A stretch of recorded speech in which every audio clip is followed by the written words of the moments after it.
कक्षा 7 के विद्यार्थियों को इस वीडियो के पूर्व मैंने 2 वीडियो जो बनाए हैं उसमें वसंत भाग 2 पाठ 6 रक्त और हमारा शरीर पूरा पाठ मैंने समझाया है। आप उसको ध्यान से बार बार दोहराएं।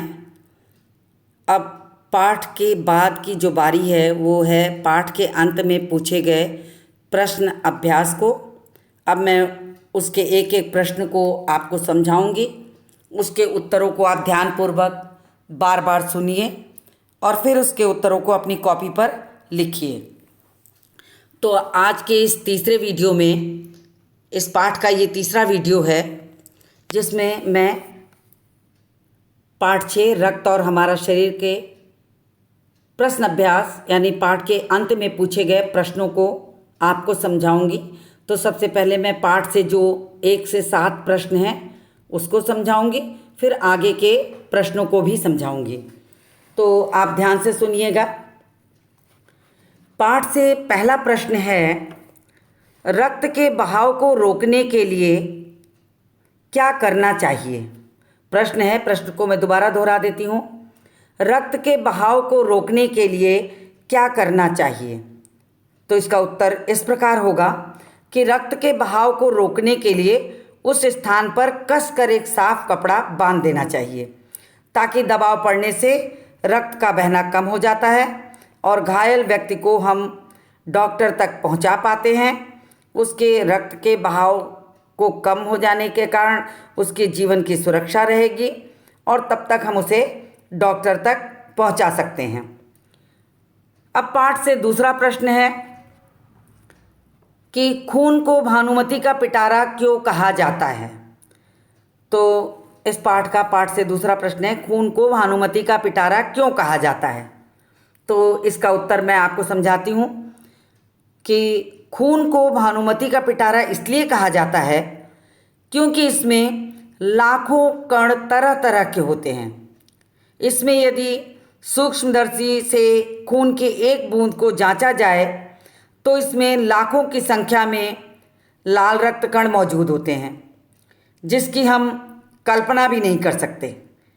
इसके अलावा इसके 2 भाग होते हैं। पहला तरल भाग प्लाज्मा कहलाता है।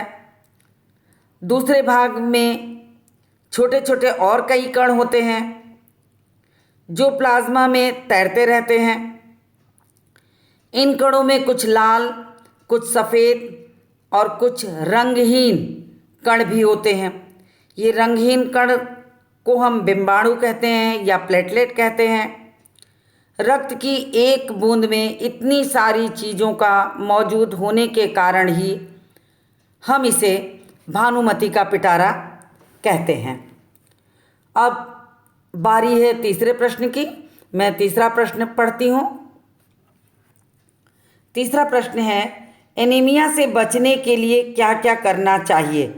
यद्यपि मैंने पाठ को पढ़ाते समय बहुत अच्छी तरह से आपको समझाया है कि एनीमिया यानी रक्त की कमी होने पर उससे बचने के लिए हमें क्या क्या उपाय करना चाहिए कि हमारे शरीर में रक्त की कमी ना हो, फिर भी मैं आपको उत्तर इसका समझाती हूँ। ध्यान से सुनिए। एनीमिया से बचने के लिए हमें पौष्टिक भोजन का सेवन करना चाहिए। उदाहरण के लिए पौष्टिक भोजन क्या है मैं वो आपको बता दूं। हरी सब्जी, फल, दूध, अंडा, मांस, ऐसे भोज्य पदार्थों को लेना चाहिए जिनमें प्रोटीन, आयरन, विटामिन्स काफ़ी मात्रा में मिलते हों। तो ये प्रोटीन, लौह तत्व या आयरन, विटामिन, ये सारी चीज़ें इन चीज़ों में प्राप्त होती हैं, सब्जी में, फल में, दूध में, अंडे में, मांस में। तो इन सारी चीज़ों का सेवन हमें करना चाहिए। ये रक्त के निर्माण में सहायक होते हैं और अगर ये सारी चीज़ें हम खाते हैं, पौष्टिक भोजन खाते हैं, तो कभी भी हमें शरीर में रक्त की कमी नहीं हो सकती। एनीमिया नामक बीमारी हमें नहीं हो सकती। इस रोग का खतरा टल जाता है। तो ये रहा आपके तीसरे प्रश्न का उत्तर। तो अब मैं चौथा प्रश्न पढ़ती हूँ। चौथा प्रश्न आप ध्यान से सुनिए। पेट में कीड़े क्यों हो जाते हैं, इनसे कैसे बचा जा सकता है। प्रश्न को दोहरा दूं। पेट में कीड़े क्यों हो जाते हैं, इनसे कैसे बचा जा सकता है। ये चौथा प्रश्न है पाठ से। मैं इसका उत्तर बताती हूँ। पेट में कीड़े दूषित जल और खाद्य पदार्थों द्वारा होते हैं, ये शरीर में प्रवेश कर जाते हैं। अतः इनसे बचने के लिए क्या करना चाहिए।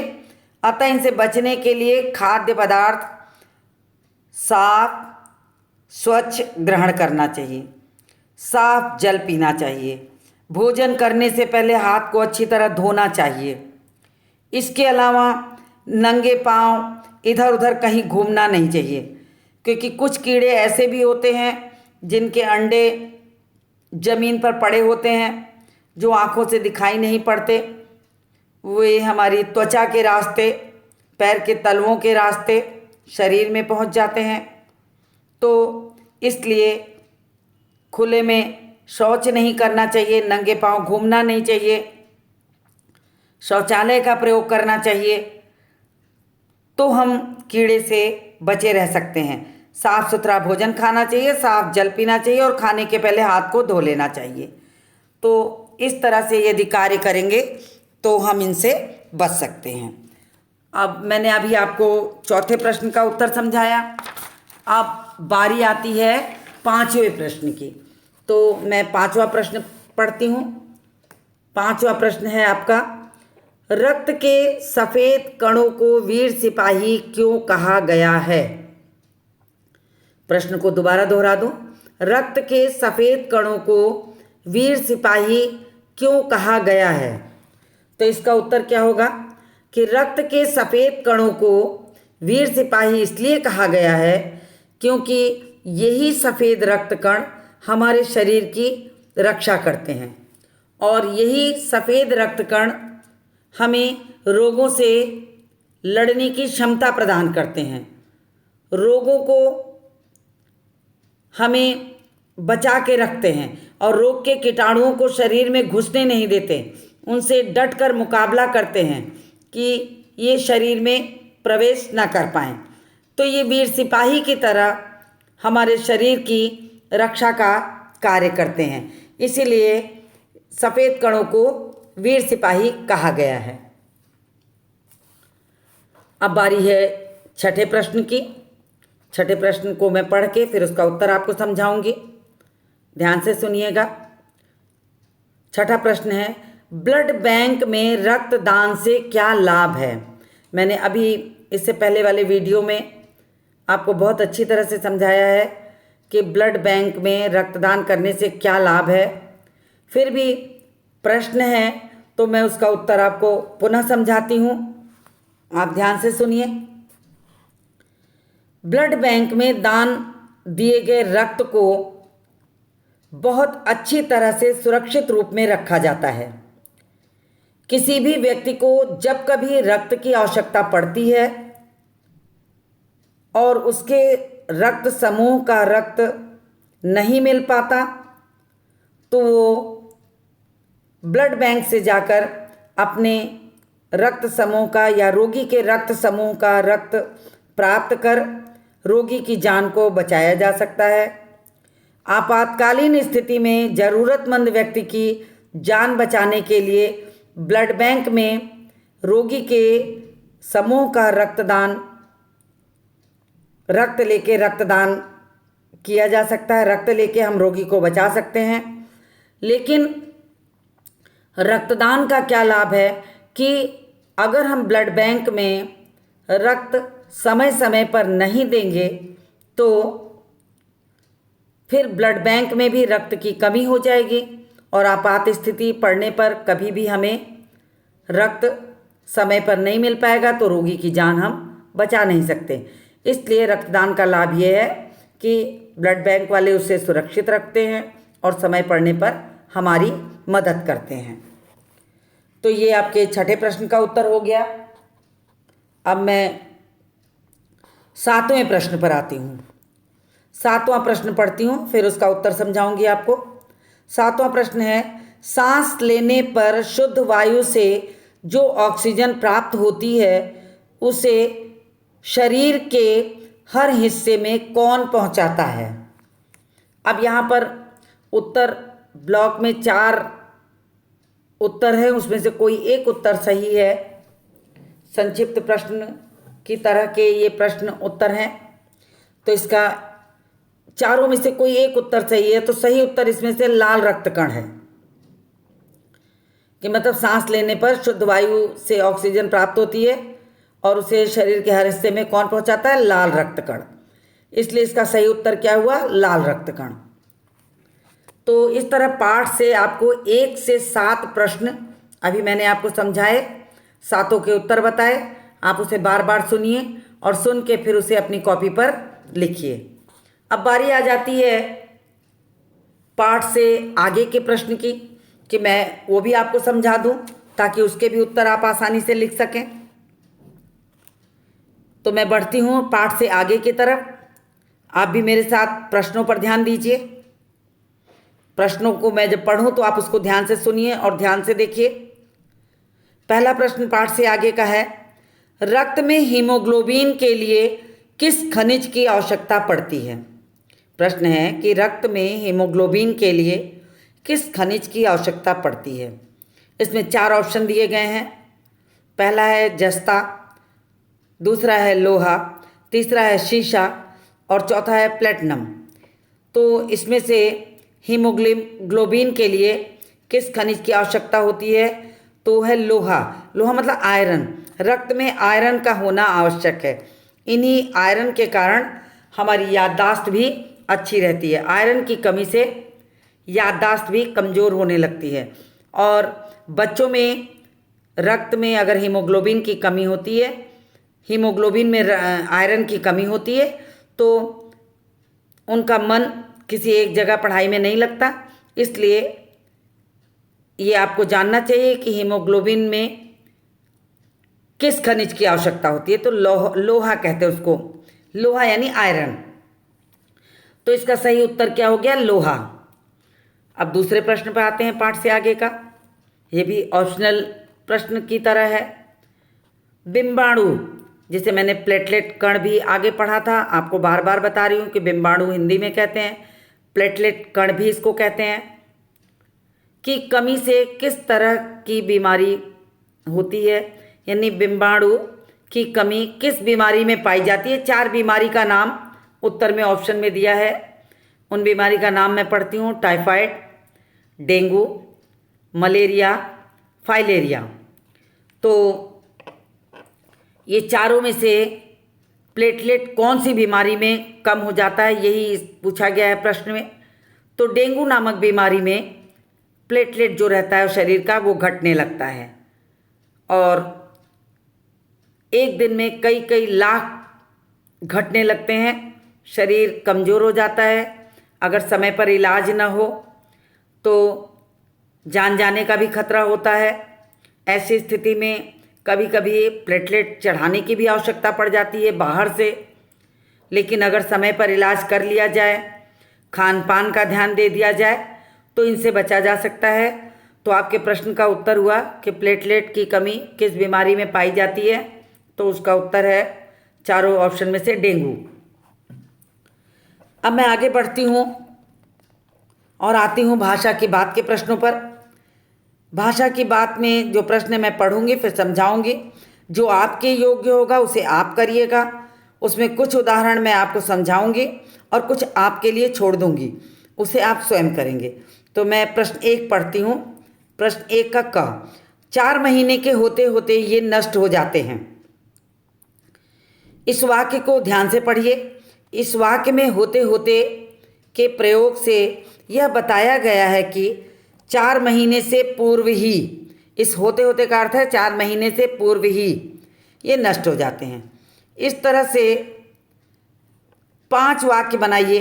तो नीचे आपको इस ब्लॉक में 4 शब्द दिए गए हैं। उन शब्दों को मैं पढ़ के बता दूं। बनते बनते, पहुंचते पहुंचते, लेते लेते और करते करते।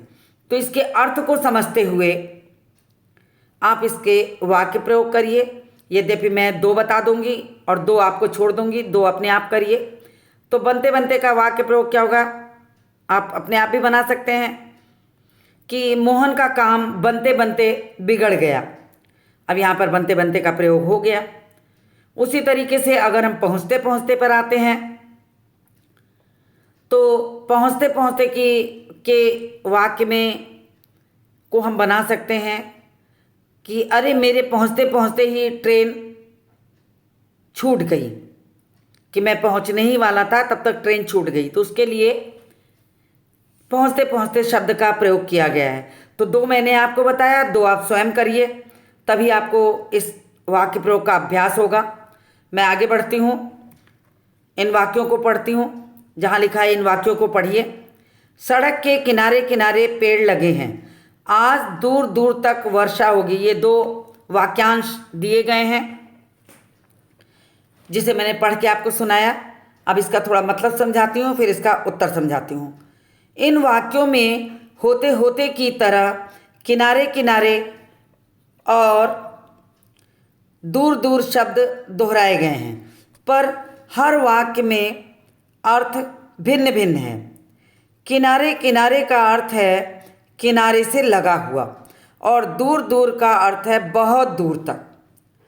आप भी निम्नलिखित शब्दों का प्रयोग करते हुए वाक्य बनाइए और उनके अर्थ लिखिए।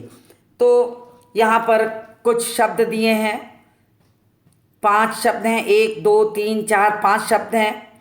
तो 5 शब्द में से मैं 2 बताती हूँ, 3 अपने आप करिएगा। तो पहला है ठीक ठीक, दूसरा है घड़ी घड़ी, अगला है कहीं कहीं, फिर है घर घर, और आखिरी है क्या क्या। तो 2 का वाक्य प्रयोग मैं बताती हूँ और 3 उसमें मिलाकर आप स्वयं करें। क्योंकि आप कक्षा 7 के विद्यार्थी हैं तो आपको वाक्य प्रयोग अच्छी तरह से आना चाहिए। फिर भी मैं आपको 1-2 बता देती हूँ। तो पहला इसका है ठीक ठीक, यानी एकदम ठीक, बिल्कुल सही। अब इसका वाक्य प्रयोग करना है तो हम वाक्य प्रयोग करेंगे, वह ठीक ठीक काम कर लेता है, यानी वो हर तरह से बिल्कुल सही काम कर लेता है। दूसरा हो सकता है घड़ी घड़ी, घड़ी घड़ी का मतलब हर एक पल, प्रत्येक क्षण।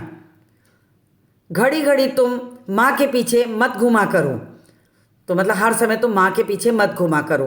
तो ये 2 वाक्य मैंने बताए, 3 वाक्य को आप स्वयं बनाइए। अब मैं भाषा की बात का प्रश्न 2 आपको समझाती हूँ, जो है मुहावरों और कहावतों पर आधारित। मुहावरे और कहावतें जिसमें कि सीधे बात ना कह के कुछ घुमा फिरा कर वाक्यों में कहा जाए, उसको वाक्य में प्रयोग करते हैं, तो उसका भाव सही होना चाहिए।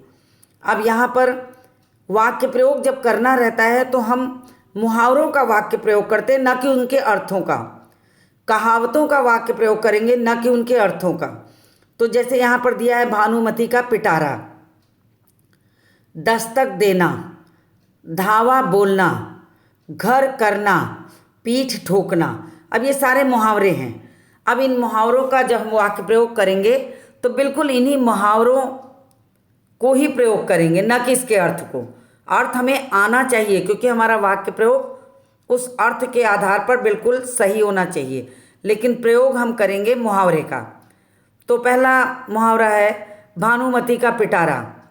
तो हम इसको पाठ से भी बना सकते हैं कि हमारे शरीर का रक्त भानुमति का पिटारा है, क्योंकि उसमें हर तरीके की सुरक्षा की चीज़ें मिली हुई हैं। तो हम इसे भानुमति का पिटारा कह सकते हैं। अगला है दस्तक देना, यानी खटखटाना। तो चोर की सूचना पाकर पुलिस मोहन के घर पर दस्तक दी, कि खटखटा करके चोर पहुंच जाती है। तो इसका वाक्य प्रयोग करेंगे, लेकिन हम दस्तक देना ही वाक्य प्रयोग करेंगे, खटखटाना नहीं। तो चोर की सूचना पाते ही पुलिस जो है मोहन के घर दस्तक दी। धावा बोलना यानी हमला करना। अब इसमें भी बन सकता है कि डाकुओं ने अचानक गांव पर धावा बोल दिया। इसी तरीके से आगे 2 और बचे हैं, इनको आप स्वयं वाक्य प्रयोग करिए। अब कुछ करने को पाठ है, इसमें भी बहुत अच्छे और आवश्यक प्रश्न हैं जिसको कि आपको समझना चाहिए, तो मैं उन्हें भी आपको समझा देती हूँ। कुछ करने को अंश के अंतर्गत पहला प्रश्न है, अपने परिवार के 18 वर्ष से 50 वर्ष तक की आयु वाले सभी स्वस्थ सदस्यों को रक्तदान के लिए प्रेरित कीजिए और समय आने पर स्वयं भी रक्तदान करने का संकल्प लीजिए। तो मैंने जब आपको अपने इससे पहले वाले वीडियो में बताया था रक्तदान का महत्व, तो आपको बताया था आप कक्षा 7 के विद्यार्थी हैं, आप घर में रहने वाले जो 18 से 50 वर्ष की आयु के लोग हों उन्हें समझाइए, रक्त का महत्व बताइए और ये बताइए कि कभी कभी रक्तदान भी करना आवश्यक होता है, जिससे ब्लड बैंक सुरक्षित रहता है। मौका पड़ने पे आपात स्थिति में किसी की भी जान बचाई जा सकती है। ये सारी चीज़ें आप घर के सदस्यों को समझाइए और उन्हें प्रेरित करिए कि वे भी रक्तदान करें, और कभी आपको समय मिले जब आपकी उम्र 18 से ऊपर की हो जाए तो आप भी करिए। तो इस प्रश्न को समझाने की आवश्यकता है, वो मैंने आपको समझा दिया। अब मैं दूसरे प्रश्न पर आती हूँ। दूसरा प्रश्न है शरीर रचना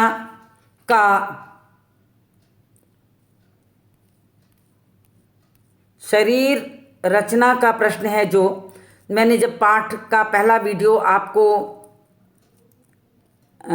दिखाया था, शुरू किया था, तो उसमें शरीर रचना वाला चित्र मैंने आपको दिखाया था और आपको समझाया भी था कि शरीर रचना कैसी होती है, कैसे उसमें खून शरीर में दौड़ता है कोशिकाओं के माध्यम से, जिसमें लाल और नीले रंग से दिखाया गया था। तो ये सारी चीज़ें दिखाई गई थी। तो कुछ करने में आपको जो चीज़ें हैं ये समझने की आवश्यकता है, तो समझने की चीज़ों को मैं अब आपको समझाती हूँ। तो पहले प्रश्न को मैंने इसको आपको समझाया कि आप भी किसी के प्रेरणा स्रोत बन जाइए, और बारी आ जाती है दूसरे प्रश्न की। शरीर रचना का चित्र देखकर उसमें रक्त संचार क्रिया को ठीक ठाक समझिए। थोड़ा सा विज्ञान से संबंधित प्रश्न है। शरीर रचना का चित्र मैंने आपको दिखाया है, रक्त का महत्व मैंने पाठ में आपको समझाया है, तो आप इसको समझिए और शरीर में रक्त संचार का क्या महत्व है, रक्त संचार की कमी से क्या परेशानी हो सकती है, इन सारी चीज़ों को आप इस उत्तर में लिखेंगे। अब मैं पहुंचती हूं प्रश्न संख्या 3 पर, जिसमें छोटे छोटे प्रश्न दिए गए हैं जो आपको कभी भी 1 नंबर के प्रश्नों में पूछे जा सकते हैं। तो इस 1 नंबर के प्रश्न को मैं आपको समझाती हूं, आप उसको ध्यान दीजिए। और प्रश्न है ब्लू बेबी क्या है। तो ब्लू बेबी जो है वो जब नवजात शिशु होता है, उसका हृदय कमज़ोर होता है, पर्याप्त मात्रा में ऑक्सीजन नहीं खींच पाता, तो धीरे धीरे उसका शरीर जो रहता है कमज़ोर होके पीला सा दिखता है, चेहरा उसका नीला पड़ने लगता है। ऑक्सीजन की कमी से खून सही तरीके से उसके शरीर में नहीं पहुंच पाता, तो ऐसी स्थिति में परेशानी होने लगती है, तो उसी को ब्लू बेबी कहते हैं। तो अब मैं बढ़ती हूँ दूसरे प्रश्न की तरफ। दूसरा प्रश्न आपको पढ़ के समझाती हूँ, फिर उसका उत्तर भी बताती हूँ। दूसरा प्रश्न है रक्त के जमाव की क्रिया में बिंबाणु प्लेटलेट का क्या कार्य है। तो बिंबाणु और प्लेटलेट का काम ये है कि शरीर में जो तरल पदार्थ होता है प्लाज्मा, जो रक्त को गाढ़ा करता है, जो एक प्रकार का प्रोटीन होता है, उसके ठीक ऊपर ये प्लेटलेट जाले बुनने का काम करता है और उन बिंबाणु प्लेटलेट जो रहते हैं उस तरल पदार्थ के साथ चिपक जाते हैं, जिससे शरीर के जिस हिस्से में दरारें पड़ जाती हैं, कट फट जाता है, वहाँ से रक्त निकलना बंद हो जाता है, रक्त निकलना बंद हो जाएगा। तो ये प्लेटलेट रक्त को रोकने का कार्य करते हैं। फिर अगला प्रश्न है, रक्तदान के लिए कम से कम कितनी उम्र होनी चाहिए? रक्तदान के लिए कम से कम कितनी उम्र होनी चाहिए? मैंने कई बार आपको पीछे के हिस्सों पे ये बात बताई है कि रक्तदान के लिए कम से कम 18 वर्ष की उम्र होनी चाहिए। अब जो उससे भी ज़्यादा महत्वपूर्ण प्रश्न है कि कितने समय के बाद दोबारा रक्तदान करना चाहिए? तो है, इसका उत्तर है 6 महीने के बाद। मतलब एक बार अगर आपने रक्तदान किया है तो फिर 6 महीने के पहले मत करें, 6 महीने के बाद आप दोबारा रक्तदान कर सकते हैं। और इसका जो तीसरा प्रश्न है वो प्रश्न है कि क्या स्त्री का रक्त पुरुष को चढ़ाया जा सकता है? तो बिल्कुल सही है, स्त्री का रक्त भी पुरुष को चढ़ाया जा सकता है। इससे कोई किसी भी तरह की कोई परेशानी नहीं होती है। तो इस तरह से देखा जाए तो आपको मैंने तीसरे प्रश्न से जो तमाम तरह के प्रश्न छोटे छोटे 1 नंबर वाले दिए थे वो सारी चीज़ें मैंने आपको समझाई हैं। तो उस पर भी आपका ध्यान आकर्षित करा दिया मैंने। और किसी का भी रक्त किसी को चढ़ाया जा सकता है, बशर्ते रक्त समूह एक हो, ब्लड ग्रुप एक हो, तो किसी का भी रक्त किसी को चढ़ाया जा सकता है। तो अब चौथे प्रश्न पर आती हूँ। चौथा प्रश्न आपका जो है वो मैं पढ़ के आपको समझाती हूँ कि क्या है। शरीर के किसी अंग में अचानक रक्त संचार रुक जाने से क्या क्या परिस्थितियाँ उत्पन्न हो सकती हैं? तो इसका उत्तर है कि शरीर के किसी भी अंग से अचानक रक्त संचार बंद हो जाए तो मनुष्य का वो सही अंग सही ढंग से काम नहीं करेगा, सही ढंग से उसका काम करना बंद हो जाता है। उसमें वो अंग पैरालाइज हो सकता है, उसमें लकवा जैसी स्थिति उत्पन्न हो सकती है, सुन्न हो सकता है वो जगह। और तो और कभी कभी ऐसा भी हो सकता है कि उस खास जगह पर जहर फैल जाए, अंग को काटना पड़ जाए। तो रक्त संचार बंद होने से शरीर का वो अंग बिल्कुल काम करना बंद कर देता है। ये बहुत खासियत है। इसीलिए रक्त संचार का सुचारू रूप से प्रक्रिया के रूप में यदि काम करता है तभी शरीर जो है स्वस्थ रहता है। तो इस प्रकार से यदि देखा जाए तो ये पाठ आपका पूरा हुआ। इसमें मैंने आपको बहुत सारी चीज़ें समझा दी, प्रश्नों के उत्तर बता दिए। प्रश्नों के उत्तर कुछ हद तक विज्ञान पर आधारित हैं, फिर भी मैंने उसके उत्तर आपको समझाए। आप उसे अगर बार बार सुनेंगे तो आपको प्रश्नों के उत्तर अच्छी तरह समझ में आ जाएंगे, और प्रश्नों के उत्तर समझ में आएंगे तो आप उसको आसानी से अपनी कॉपी पर लिख सकते हैं। तो इस तरह से ये पाठ पूर्ण हुआ।